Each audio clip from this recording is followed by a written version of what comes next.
faida nyingine inayopatikana katika hizi aya zilizotangulia kuzisoma ni kwamba birru alwalid au birru al-ummi muqaddamun ala birri al-abi. Kumtendea wema mama kunatangulizwa juu ya kumtendea wema baba. Al-Imam Ibn Atiyya anasema al-qamaru ta'wiluhu al-ab wash-shamsu ta'wiluha al-um. Wanawazuoni wanasema ili qamar ni tafsiri yake ni baba kwa sababu mudhakkar, na ile ash-shamsu tafsiri yake ni mama kwa sababu ni muannath. Asema fantaza'a ba'dhu an-nasi fi taqdimiha, wakachota baadhi ya watu katika kutangulizwa ash-shamsu ala al-qamar, wakachota nini? Wujuba birri al-ummi, wajibu wa kumtendea wema mama, wa ziyadatihi ala birri al-abi. Sio ash-shamsa wal-qamara wa ule muannath wake ulikuwa ni muannath na huu ni mudhakkar. Faida ya mbali kidogo, lakini unaosoma unataja faida nyingine. Al-ibratu bil khawatim. Katika hili sasa kuna faida nayo, ni mazingatio yanazingatiwa mwisho wa mtu ameishia vipi. Tumepata wapi? Ru'yatu Yusufa ikhwatahu kawakiba dalilun ala husni khatimatihim. Yusuf alipowaota ndugu zake kuwa ni nyota, hakuota kwamba nimeota jua na mwezi na vibwengo 11 na mapaka 11 au na majibu 11, na nyota 11. Kwa hiyo kuwaota ndugu zake kuwa ni nyota ni dalili juu ya hatima yao nzuri, wa anna amrahum sayaulu ila khair, na kwamba jambo lao litarudi kwenye khairi.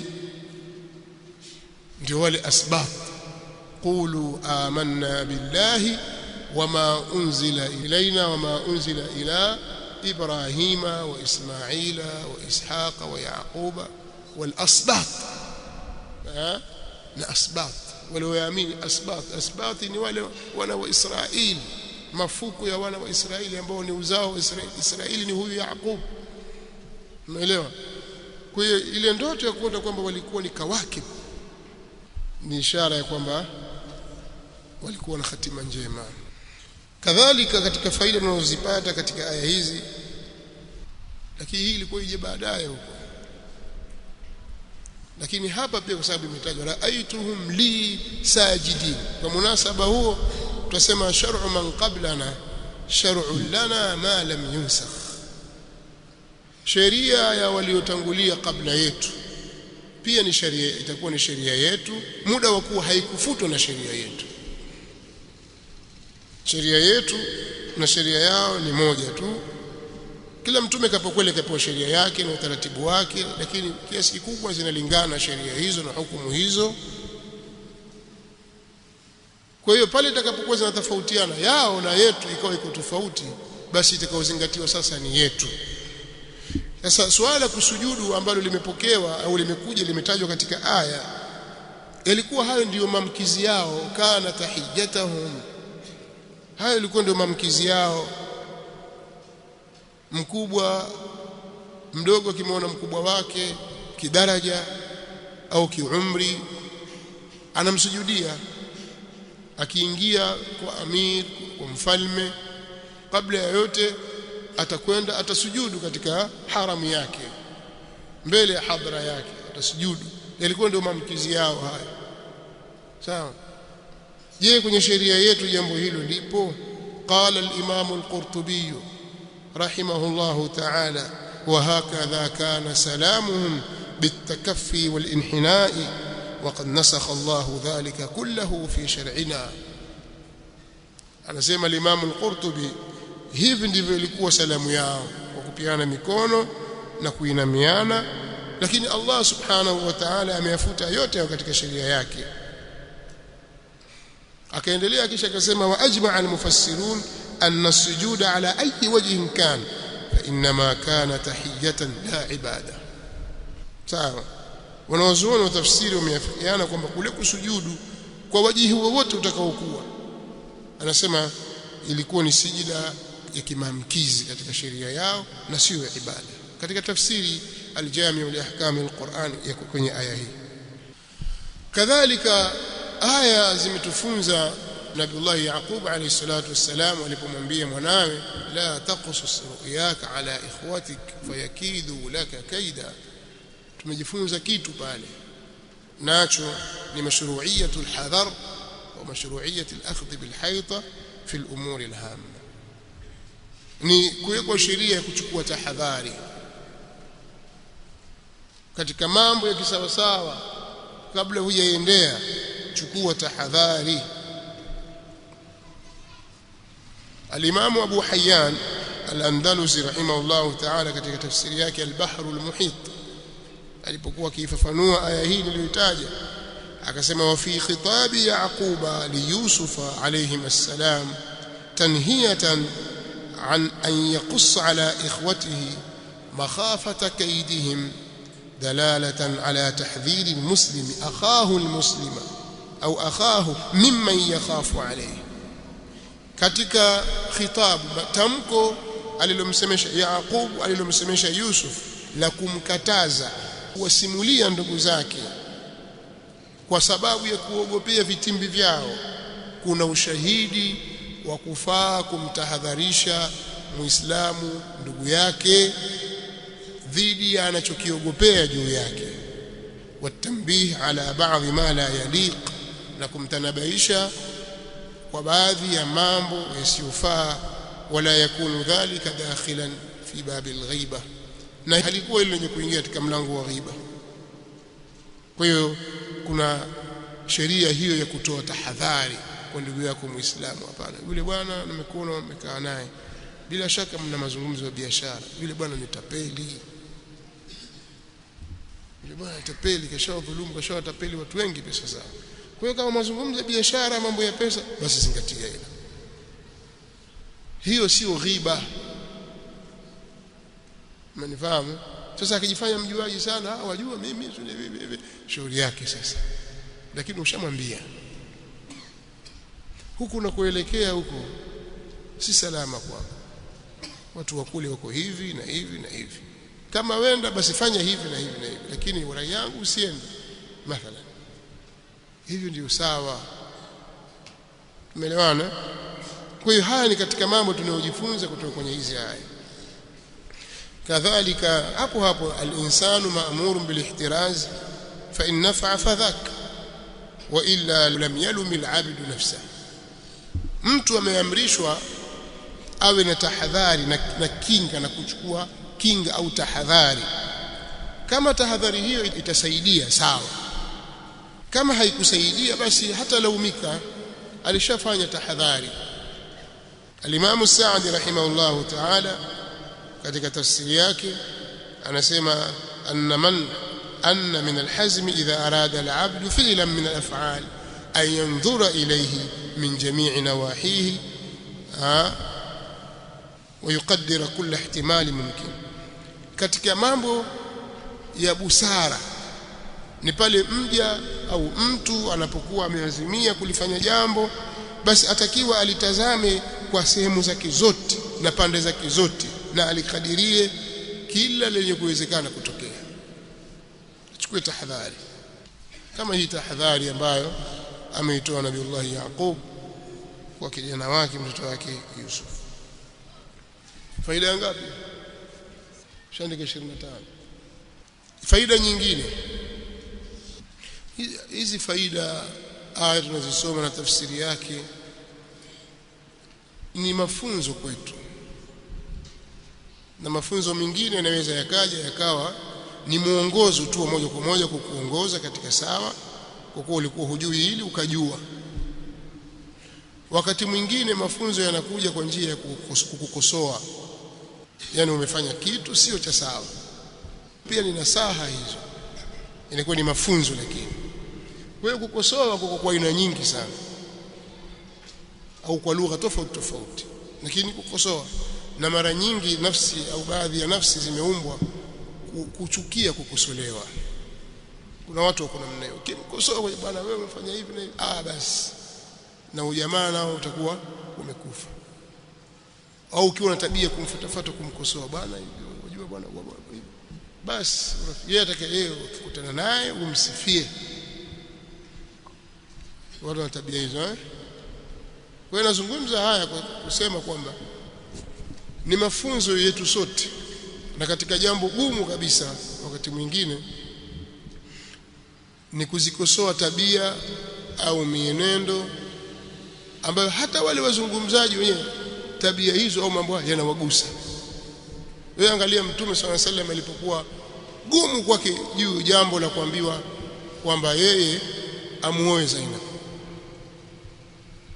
amuoe, watukhfi fi nafsika ma Allah mubidi wa takhsha an-nas wallahu ahaq an takhsha.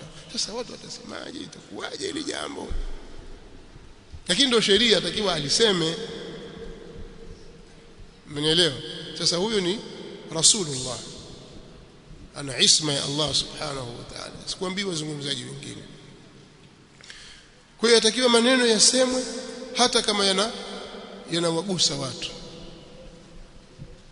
na kutaka kukwepesha kwamba pale sasa hapa ndo hii itakuwa yanigusa mimi, wakwepesha wapitisha huko, wajua watafuta sababu. Hii ni khiana katika ilmu. Mnaelewa?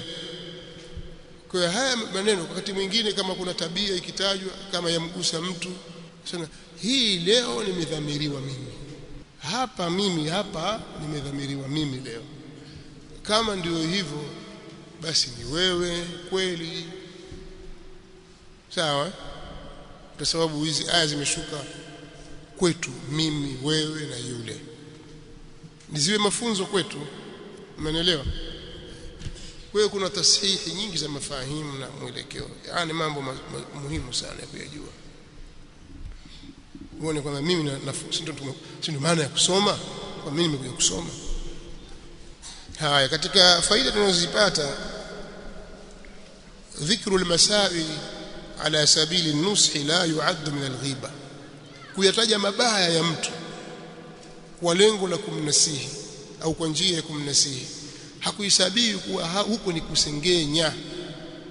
Al-Imam al-Biqai katika tafsiri yake Nadhmu ad-Durar alitaja neno hili kwa sababu Nabiullah Yaqub alielekeza moja kwa moja tuhuma kwa watoto wake wengine,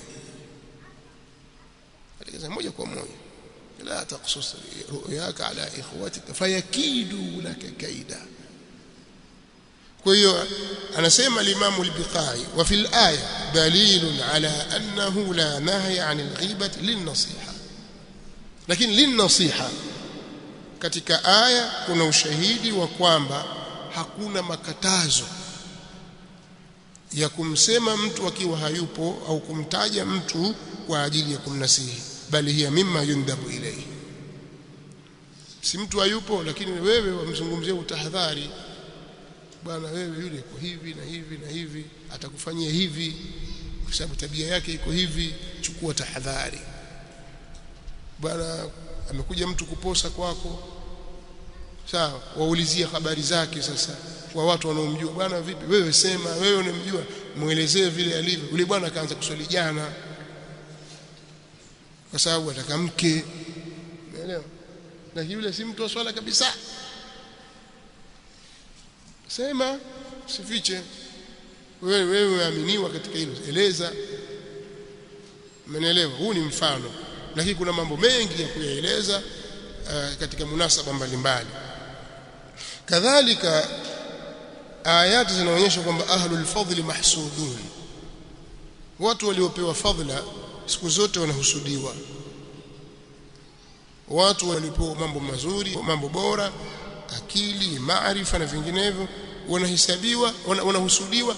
Na hili ni min qadimi zaman, tangu enzi za kale. Walidhalika yajibu alla yatadhaharu bimafakhirihim, kuna pasa wao wasidhihirishe ile mambo yao ya kuwafakharisha. Idha khafu min ahli alhasad sharra, wakiogopea shari ya watu hasad.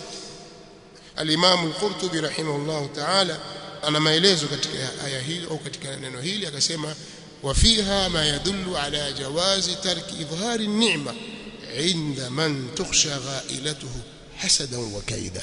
na kuna ndani yake ushahidi wa kile ambacho kinafahamisha kwamba inafaa mtu kuacha kudhihirisha baadhi ya neema kwa mtu anayeogopewa hatima yake, anaogopewa hasad na kaid. Lakini kuna vitu viko dhahiri tu, sasa huwezi kuvificha, lakini mingine kama waweza kuyaficha yafiche. Si kila mtu wa kumuonyesha kwamba wewe una hiki una hiki una hiki na hiki. imekuja hadithi dhaifu, istainu ala inja'i alhawaij bilkitman fa inna kulla dhi ni'matin mahsud. hadithi vipi, sahihi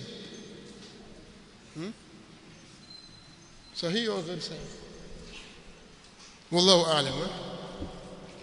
Lakini imepokewa hivyo kwamba takeni msaada katika kuzipitisha zile haja za watu na kukidhi haja za watu kwa kuzificha. Una shida hapo toa 500,000 mbele za watu, mara umefanya hiki, ifiche ile neema. Fa inna kulla dhi ni'matin mahsud, kwa sababu kila mwenye neema ni mwenye kuhusudiwa. Hii haina maana kwamba watu wasidhihirishe neema walizopewa na Allah subhanahu wa ta'ala katika ilmu na maarifa, katika mali, katika vyeo na vinginevyo. Wa ila basi kila siku tungekuwa katika hali duni kabisa, chafu chafu. Amma bi ni'mati rabbika fahaddith, lakini chukua tahadhari. Haya, kitu kingine katika faida tunazozipata kwenye hili ni kwamba alhadharu min adh-dhunubi, kutahadhari dhambi, kwa sababu siku zote dhambi moja inazua dhambi nyingine nyingi. Angalia al-Imam Sa'di rahimahullah ta'ala anasema kwenye hizi aya kuna faida ya al-hadhar min adh-dhunub, khususan adh-dhunub allati yatarattabu 'alayha dhunubun ukhar. Watu watahadhari madhambi, hasa madhambi ambayo yatapatikana juu yake madhambi mengine, na shari zitaanza kufulilizana juu yake. Angalia ndugu zake Yusuf alayhi salatu wassalam, wamefanya kitendo kimoja. Kwanza hasadi yao, baada ya hasadi wakapanga njama, baada ya njama wakafanya jarima kubwa kabisa. Jarima kwa Yusuf, kwanza kwa haki ya Allah subhanahu wa ta'ala, pili kwa Yusuf kwa kumweka mbali na wazazi wake, tatu kwa wazazi wao wakati walipo waweka mbali wazazi wale na mtoto wao, kadhalika kwa udugu wao, kwa sababu wameukata udugu kwa kufanya kile walichokifanya. Na isitosheleze, pakaendelea mfululizo wa kusema uongo na kudanganya. Kullama jara dhikru Yusufa wa qadhiyatihi, kila ilipokuja tukio la kumwelezea Yusuf, wao wanasema uongo tu. Maana halikuwa hawana namna nyingine, sasa wadanganye, waendelee kudanganya. Dhambi moja imezua mambo mengi katika jaraim. Kuna haki ya Allah subhanahu wa ta'ala, kuna haki ya wanadamu, yani viumbe vingine, tena watu wa karibu kama baba, ndugu, wote wamewakatia haki zao.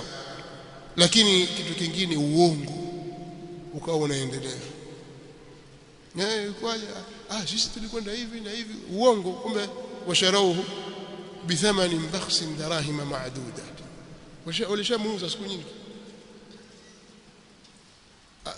alqawhu fi ghayabati aljub, walimtupa katika kina cha kisima, lakini wanadanganya, wanasema akalahu dhib. Kwa hiyo jaraim zimeendelea, uongo ukawa umeendelea kwa muda mrefu. Umeelewa? Lakini faida nyingine, yambaghi albu'd an asbab ash-sharr wama yukhsha madarratu, mtu anatakikana kukaa mbali na sababu za shari. Kwa hiyo ni wajibu kwa wazazi, kama anavyosema al-Imam Sa'di rahimahullah ta'ala katika Taysirul Karim ar-Rahman fi tafsiri kalam al-Mannan, ni wajibu kwa mzazi kuwa na bidii ya kuangalia watoto wake, na asiruhusu kutoa nafasi, hasa kutokea kwake yeye mwenyewe, kutoa nafasi ya kuzalikana maradhi ya hasad kati ya watoto wake. Waonekana wewe mzazi dhahiri shahiri una upendeleo kwa mtoto fulani, kwa yale unayomfanyia ambayo huyafanyi kwa watoto wengine katika mambo mazuri mazuri. Usipofanya hivyo, shaitani ataingia kati. Anasema wa illa dakhala ash-shaytanu bainahum sallata ba'dhum ala ba'd, shetani ataingia kati yao na baadhi yao watawasaliti baadhi nyingine. Mara utakuta watoto wanaweza kufikia hata kiwango cha kuuana, wasiona tauhid wanafikia kiwango cha kurogana.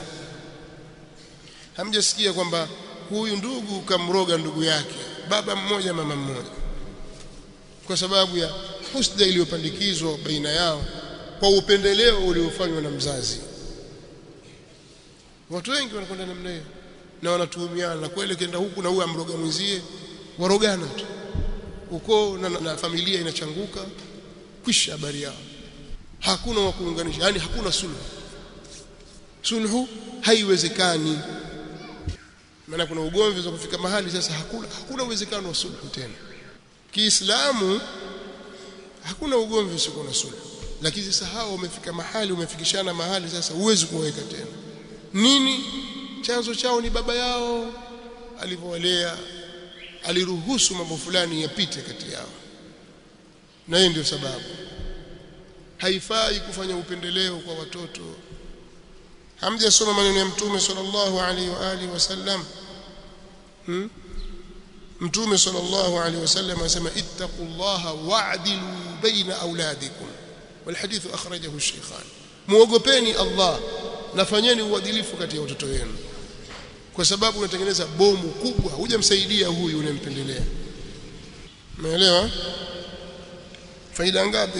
Maana ziko nyingi jamani. Kwa mbali iko namna ile, lakini halaumiki kwa hilo, kwa sababu alikuwa na sababu ya msingi. Nabiullah Yaqub alayhi salatu wassalam, yani nabii, na alikuwa na sababu ya msingi.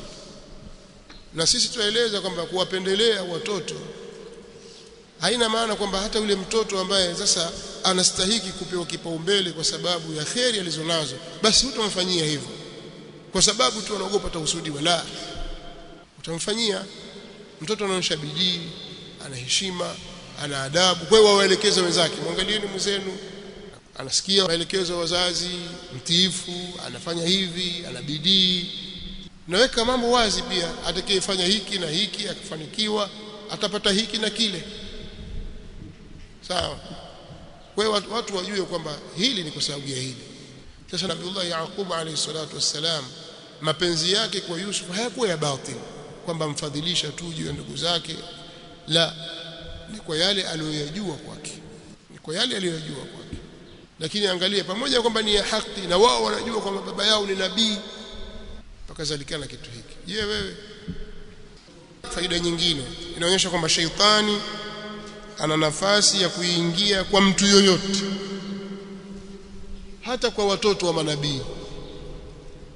Shaitani anayo nafasi ya kuingia kwa mtu yoyote, hata kwa watoto wa nabii. Ushahidi, tumesoma hizo aya.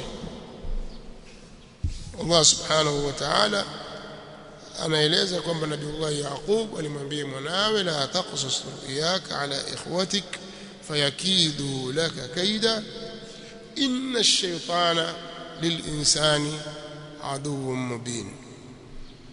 Hizi faida zote mpaka tulipofika hapa, hiyo ni aya ya 4 na sura ina aya 111.